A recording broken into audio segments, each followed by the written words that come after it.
देखो बच्चे, अब आज की क्लास का जो टॉपिक है यहाँ पे, मतलब अब का टॉपिक जो है वो क्या है, हमने लास्ट क्लास में ये पढ़ा, क्या पढ़ा बेसिकली कि भैया इंडिया की जो कंडीशन थी वो बिफोर ब्रिटिशर्स यहाँ पे हमारे पास कैसे कैसे थी, यहाँ का एग्रीकल्चर कैसा था, इंडस्ट्रीज कैसी थी, फॉरेन ट्रेड कैसा था। अब आज की क्लास का टॉपिक ये है क्या, status of Indian agriculture during British rule. पहले क्या था, बिफोर ब्रिटिश रूल, अब क्या है बेटा यहाँ पे ड्यूरिंग ब्रिटिश रूल, यानी जब ब्रिटिशर्स यहाँ पे आ गए तो उसके बाद क्या क्या चेंज आया। देखो पहले हमने पढ़ा कि एग्रीकल्चर के अंदर हम क्या थे बेटा, सेल्फ डिपेंडेंट थे, 70-80% लोग उसके अंदर काम करते थे, खुशनुमा इकोनॉमी होती थी, कोई कमी हमारे पास नहीं थी। अब थोड़ा सा एग्रीकल्चर के बारे में यहाँ पढ़ते हैं कि ब्रिटिशर्स के आने के बाद हमारे यहाँ पे क्या क्या दिक्कतें आई या क्या क्या चेंज आया। तो अब देखो टॉपिक जो है बेटा आपका वो यहाँ पे क्या है, यहाँ का टॉपिक देखो बच्चे आप, यहाँ पे टॉपिक है क्या, agriculture on the eve of independence. Eve का मतलब इवनिंग, और इंडिपेंडेंस कब मिली बेटा हमें, 1940। बेसिकली हमारा एग्रीकल्चर किस तरीके का था ये समझ लेते हैं। सबसे पहला पॉइंट क्या आ रहा है बेटा, लो प्रोडक्शन एंड प्रोडक्टिविटी, कि हमारे यहाँ पे जो प्रोडक्शन लेवल था वो क्या था, बहुत ज्यादा कम था, और प्रोडक्टिविटी भी क्या थी, काफी कम थी। देखो प्रोडक्शन और प्रोडक्टिविटी लेवल को ऐसे समझो आप, प्रोडक्शन का मतलब है कि कितना उत्पादन किया, मतलब 1 हेक्टेयर जमीन है आपके पास, उस पर आपने कितना प्रोडक्शन किया, वो प्रोडक्शन हो गया। उस जमीन पे आप कितना उत्पादन कर सकते थे, वो उसकी क्या कहलाती है, प्रोडक्टिविटी कहलाती है। एग्जाम्पल है कि आप सब 100 मार्क्स ला सकते हो, वो आपकी प्रोडक्टिविटी है। आप 80 लाए, आप 90 लाए, वो आपके द्वारा किया गया क्या कहलाएगा, प्रोडक्शन कहलाएगा। क्लियर है जी यहाँ तक, ठीक है। अब कहता है production refers to the total output and productivity refers to the output per hectare of land था। यहाँ पे क्या था, प्रोडक्शन पर लैंड। डिफरेंस समझ आया क्या बोला मैंने, कि प्रोडक्शन का मतलब जो टोटल आउटपुट आपने करा, प्रोडक्टिविटी का मतलब जितना आप आउटपुट लेके आ सकते थे, ठीक है। हाई डिग्री ऑफ असर्टेनिटी, असर्टेनिटी का मतलब होता है बेटा कि जब हमारा देश आजाद हुआ, देश आजाद छोड़ो, आज प्रेजेंट में भी देखोगे ना, तो हमारे यहाँ पे इरिगेशन फैसिलिटीज, इरिगेशन फैसिलिटीज का मतलब होता है वाटर फैसिलिटीज, आज भी फार्मर्स के पास बहुत ज्यादा अच्छी नहीं है। आज भी हम कृषि के लिए किसके ऊपर डिपेंड करते हैं बेटा, बारिश के ऊपर डिपेंड करते हैं। तो उस टाइम पे भी हमारा यही हाल था। देखो क्या लिखा है, कहता है agriculture in India was heavily dependent on the rainfall. ज्यादा किस पे डिपेंड करता था बेटा, वो रेनफॉल पे, due to the lack of the permanent means of irrigation, क्योंकि हमारे पास उस टाइम पे ना तो डैम्स थे, ना ही बहुत ज्यादा कुएं हुआ करते थे। And no efforts by the Britishers were made to strengthen the agriculture sector, और ब्रिटिशर्स ने भी कोई कोशिश नहीं करी उसको आगे बढ़ाने की या उसके अंदर ग्रो करने की। फिर आता है the dominance of the subsistence farming. देखो सब्सिस्टेंस फार्मिंग है क्या, जिसको नहीं पता वो समझने की कोशिश करो। देखो बेटा एक्चुअल पे ना हमारे यहाँ पे रूल कौन कर रहा था ये समझना है हमें। सबसे पहले ब्रिटिशर्स रूल कर रहे थे, इतना सबको समझ आ गया होगा अभी तक चैप्टर में। अब जो ब्रिटिशर्स हमारे यहाँ पे रूल कर रहे थे ना, आपको पता है ब्रिटिशर्स की सबसे फेमस क्या है यहाँ पे पॉलिसी जो चली, डिवाइड एंड रूल। ये पॉलिसी सबको पता है। उनका मेन मकसद क्या होता था, इंडिया के अंदर ही फूट डलवा दो यहाँ के लोगों के बीच में, हम अपने आप कामयाब हो जाएंगे। तो यहाँ पे इन्होंने एक स्ट्रेटेजी समझी। इन्होंने स्ट्रेटेजी क्या समझी, आज देखो मैंने आपको एग्जाम्पल भी दिया था कि भाई इंडिया के अंदर इलेक्शंस हो रहे हैं, तो इलेक्शन 2 रीजन से होते हैं। किस रीजन से होते हैं, एक तो पैसा कमाना, दूसरा पावर। पावर की भूख सबको शुरू से ही लगी हुई है, तो सबको प्रधान बनना है, हमारे बैच में भी है एक, ठीक है ना। तो बेसिकली क्या है, प्रधान सबको बनना है। अब पॉजिटिव क्या है, यहाँ पे ब्रिटिशर्स को ये समझ आ गया कि यहाँ पे ना सबको पावर का बड़ा वो है, तो उन्होंने क्या करा, भाई ब्रिटिशर्स क्या है, एक तरीके से ओनर थे सब चीजों के, चाहे जमीन हो चाहे कुछ भी हो। इन्होंने कुछ लोग लिए और उन्हें किस नाम से बना दिया बेटा, आगे जमींदार के नाम से। क्या बना दिया इनको, उन्होंने कहा भैया हम आपको जमींदार बना रहे हैं, आज से आप इस जमीन के मालिक हो, आप हमें इतना पैसा दे दिया करना, और उसके बाद आप फार्मर से जितना मर्जी चाहे चार्ज करो, हम आपको कुछ नहीं कहेंगे। लाइन समझ आई क्या। उन्होंने कहा कि भैया आप हमें इतना पैसा दे दो।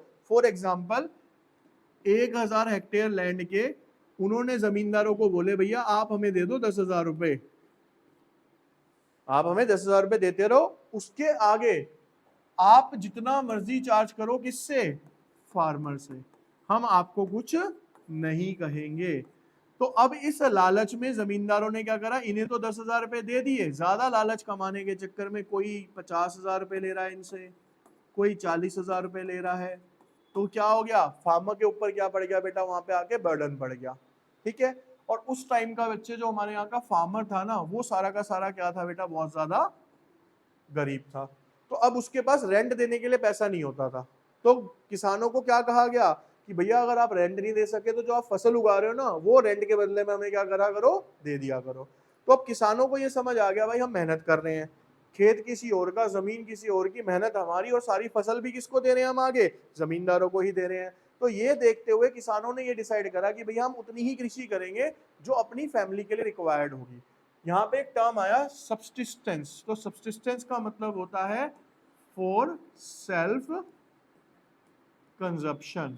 तो फार्मर ने ये कहा कि भैया हम ज्यादा प्रोडक्शन करेंगे ही नहीं मार्केट में बेचने के लिए, हम सिर्फ उतना ही प्रोडक्शन करेंगे जितना अपनी फैमिली के लिए रिक्वायर्ड होगा, क्योंकि सारी मेहनत तो हमारी किसके पास जा रही है, जमींदारों के पास जा रही है। तो इसीलिए इन्होंने ये वाला डिसीजन लिया। क्लियर। अब कहता है subsistence farming means that it is done just to meet the basic needs of the farmer and his.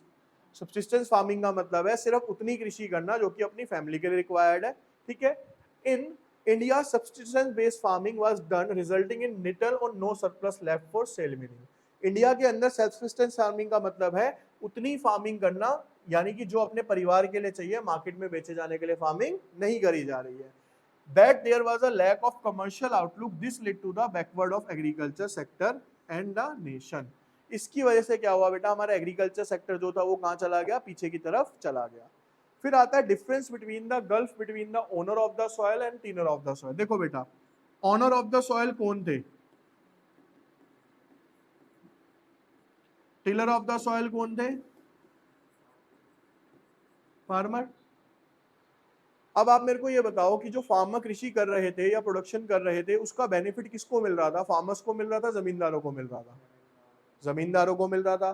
तो पैसा कौन कमा रहा था, फार्मर कमा रहे थे, जमींदार कमा रहे थे, जमींदार कमा रहे थे। यानी मेहनत कोई कर रहा था, फायदा कोई और ले रहा था। तो इसकी वजह से गल्फ का मतलब लिखा है ना डिफरेंस।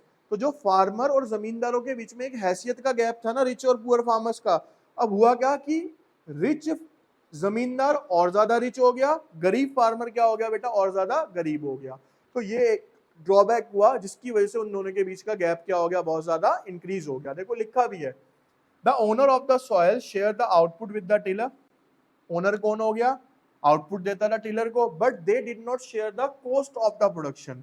जमींदार उनको कॉस्ट ऑफ प्रोडक्शन नहीं देते थे, सिर्फ क्या लेते थे, उनसे फसल लिया करते थे, उसके बदले में कुछ। The owner were simply interested in increasing their income। जमींदार सिर्फ किसमें इंटरेस्टेड थे, अपनी इनकम को बढ़ाने के अंदर, in terms of share of the output। For tiller agriculture was a source of subsistence and for the owner it was a source of income without investment, creating a wide economic between two।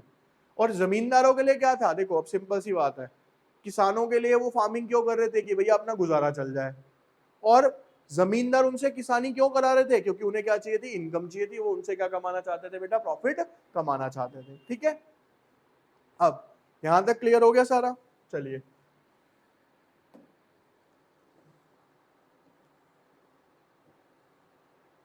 देखिए बेटा, इसके बाद आता है बेटा यहाँ पे कहता है small and fragmented holding. Small and fragmented holding को ना आप ऐसे समझो, मैंने जो कल एग्जांपल लिए थे हमने, एक फार्मर है बच्चे, उसके पास 500 गज जमीन है। कितनी गज जमीन है, 500 गज। अब उसके साथ दिक्कत क्या आ रही है, इस 500 गज जमीन में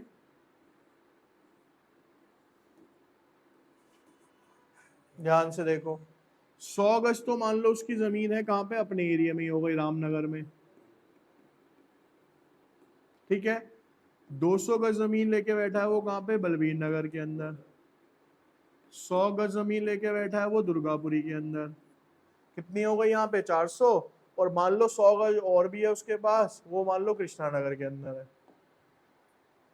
फ्रेगमेंटेड का मतलब क्या है, जमीन होना, लेकिन कैसे होना, टुकड़ों में होना। यहां तक समझ आ गई।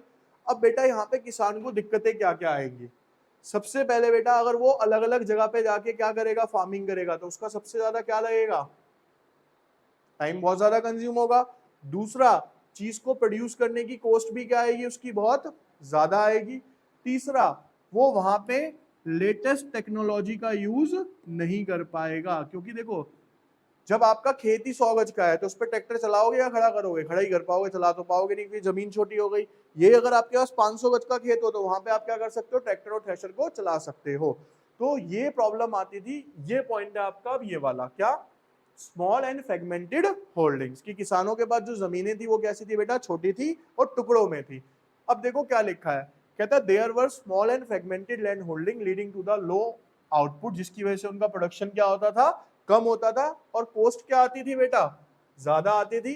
देयरफॉर लैंड होल्डिंग्स वर अनइकोनॉमिकल, इसीलिए जो उनके पास जमीनें थी वो क्या थी बेटा, अनइकोनॉमिकल का मतलब था वो महंगी ज्यादा पड़ रही थी उनको, ठीक है। फिर आता है जमींदारी सिस्टम और land revenue system under the British Raj. अब देखो यहाँ पे बेटा ध्यान से इसको समझना, यहां पे कौन है बेटा, ब्रिटिशर्स। इन्होंने जमींदार आगे जमीनें किसको दी, जमींदार को। जमींदार ने आगे किसको दी बेटा, यहाँ पे फार्मर्स को। तो ये कौन सा रिलेशन बन गया, ट्रायंगुलर रिलेशनशिप बन गया। कैसा रिलेशनशिप बना बेटा, यहाँ पे देखो लिखा क्या है, कहता है during the British rule a unique land revenue system was introduced in India. Under this system a triangular relationship was set up between the government.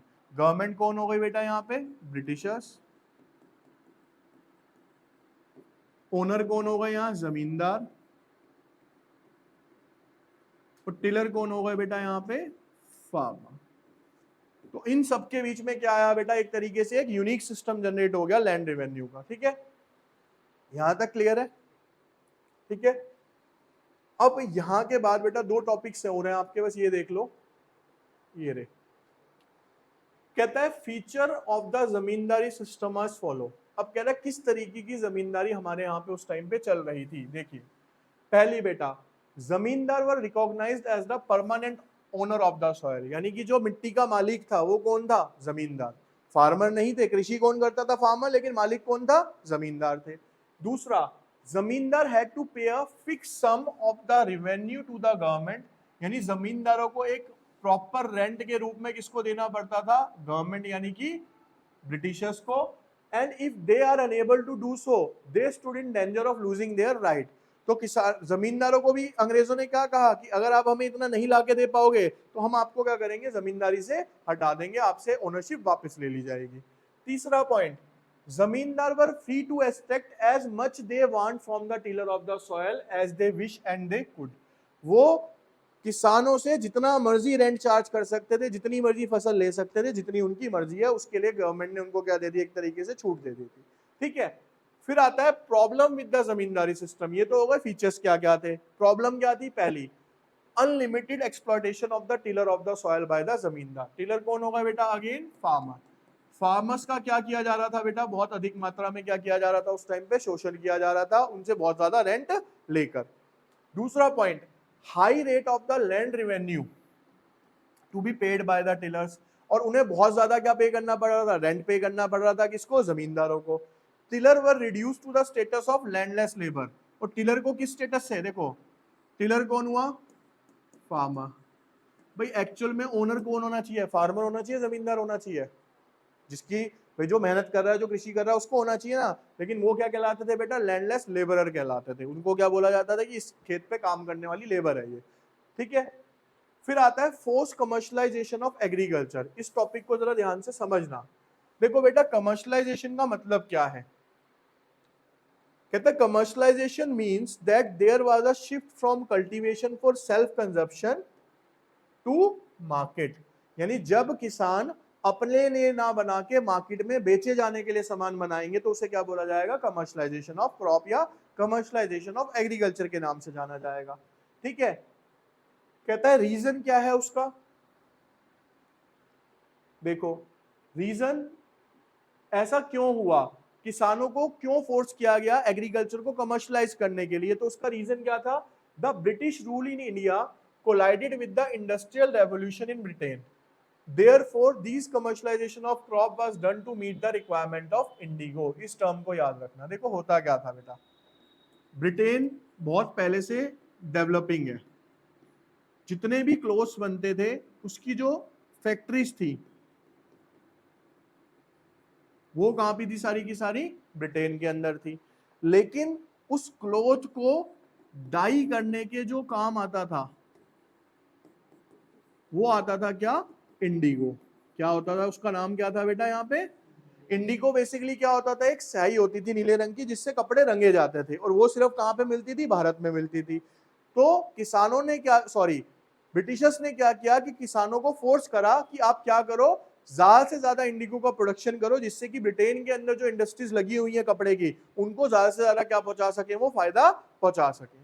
ठीक है, ये रीजन था कमर्शलाइजेशन ऑफ एग्रीकल्चर का। देखो लिखा भी है, that was used by the textile industry in Britain for the purpose of dyeing and bleaching. किसके लिए, डाइंग और ब्लीचिंग के लिए।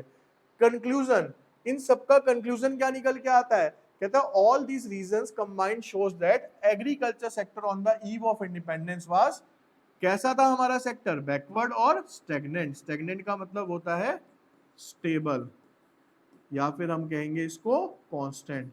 यानी हमारा एग्रीकल्चर पिछड़ा हुआ था और अपनी जगह पे क्या था बेटा, एक तरीके से रुका पड़ा था, उसमें कोई भी ग्रोथ देखने को नहीं मिल रही थी। ठीक है, क्लियर है यहां तक, ठीक है।